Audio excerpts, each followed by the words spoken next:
ஒரு விஷயத்த யாருக்குமே தெரியக்கூடாதுன்னு பல நூறு வருஷமா மறைச்சு வச்சிருந்திருக்காங்க.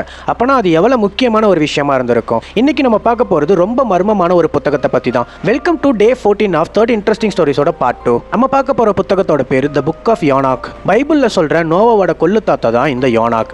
இந்த புத்தகத்துல இருக்க மர்மம் என்னன்னா, இந்த புத்தகத்தை இப்போ வரைக்கும் பைபிள்ல சேர்க்காம இருக்காங்க. இந்த புத்தகத்துல இருக்க ஷாக்கிங்கான விஷயம்னா வாட்சஸ் தான். அதாவது சொர்க்கத்துல இருக்க தேவ தூதர்கள் ஆகாயத்திலிருந்து பூமிக்கு வந்து மனிதர்களோட சேர்ந்து வாழ்ந்ததா இதுல எழுதப்பட்டிருக்கு. அப்படி வந்து வாழ்ந்தவங்களுக்கு பிறந்தவங்க தான் எப்லிங் அப்படின்னு சொல்லப்படுற ராட்சசர்கள்.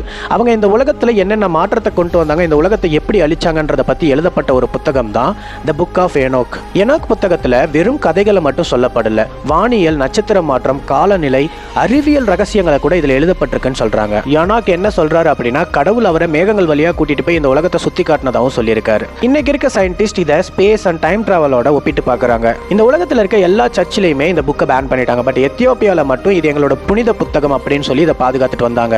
1773 ஜேம்ஸ் ப்ரூஸ் அப்படின்னு சொல்லப்பட்ட ஒரு ஆராய்ச்சியாளர் எத்தியோப்பியால ரிசர்ச் பண்ணப்பதான் இந்த புத்தகத்தோட ரைட்டிங் காப்பியே கிடைச்சிருக்கு. அப்ப கூட இந்த உலகத்தில் இருக்க மனிதர்கள் எல்லாம் இதெல்லாம் போய் இந்த மாதிரி ஒரு புத்தகம் கிடையாது, இது யாரோ இப்ப எழுதுனது அப்ப எழுதுனு சொல்றாங்கன்னு கூட சொன்னாங்க. 1907 இஸ்ரேல்ல கும்பரன் அப்படின்னு சொல்லப்படுற ஒரு குக்கிராமத்துல ஒரு பையன் ஆடு மேய்ச்சிட்டு இருந்திருக்கான். அந்த பையன் சும்மா கல்ல தூக்கி எரிஞ்சிட்டு இருக்கப்போ ஒரு கல் ஒரு குகைக்குள்ள போய் பானை உடையிற சத்தம் கேட்டிருக்கு.